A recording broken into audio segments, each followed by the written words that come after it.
নিষিদ্ধ না করার জন্য বিভিন্ন মহল কি কি কারণ দেখাচ্ছে, পায় তারা দেখাচ্ছে। তারা আমাদেরকে শোনায় যে বহির্বিশ্বে তাদের ইমেজ ক্ষুণ্ণ হতে পারে।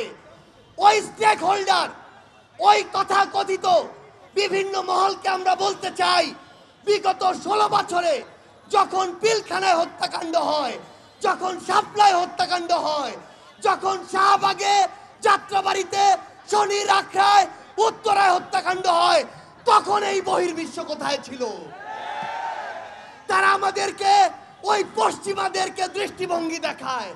ওই পশ্চিমাদের দৃষ্টিভঙ্গি কোথায় ছিল যখন হেলিকপ্টার থেকে গুলি করে আমাদের ছোট্ট শিশুদেরকে হত্যা করা হয়েছে?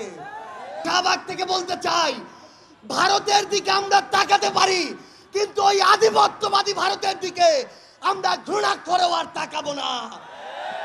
যেই ভারত এতগুলো খুনের হুকুমকারী ওই খুনি হাসিনাকে আশ্রয় দিয়েছে, সেই হাসিনাকে এই বাংলাদেশে ফেরত দেওয়ার পূর্ব পর্যন্ত ভারতের সাথে বাংলাদেশের সম্পর্ক স্বাভাবিক হতে পারে না। খাতা কলমের সম্পর্ক আর জনগণের সম্পর্ক কোনোদিন এক হতে পারে না।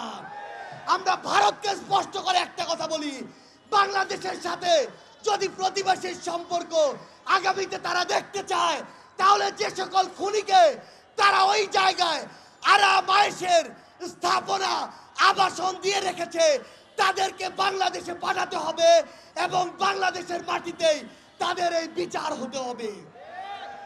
আজকে থেকে 10 মাস আগে বাংলাদেশের অধিকাংশ মানুষ তাকিয়ে থাকতো কখন বাংলাদেশকে বিভিন্ন জায়গায় স্যাংশন দেয়া হবে, কখন আমেরিকা হস্তক্ষেপ করবে, কখন হাসিনা মারা যাবে, কখন পরের ইলেকশন আসবে, তারপরে তারা মাঠে নামার প্রস্তুতি নিত।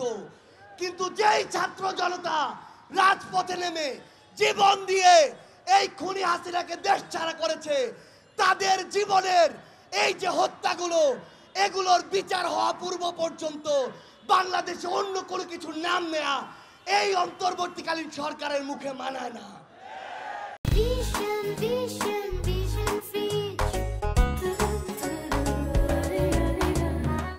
রাজনৈতিক দলগুলো আজকে সময়ের বিবেচনায় প্রতিযোগিতায় নেমেছে, আগে সংস্কার নাকি আগে নির্বাচন।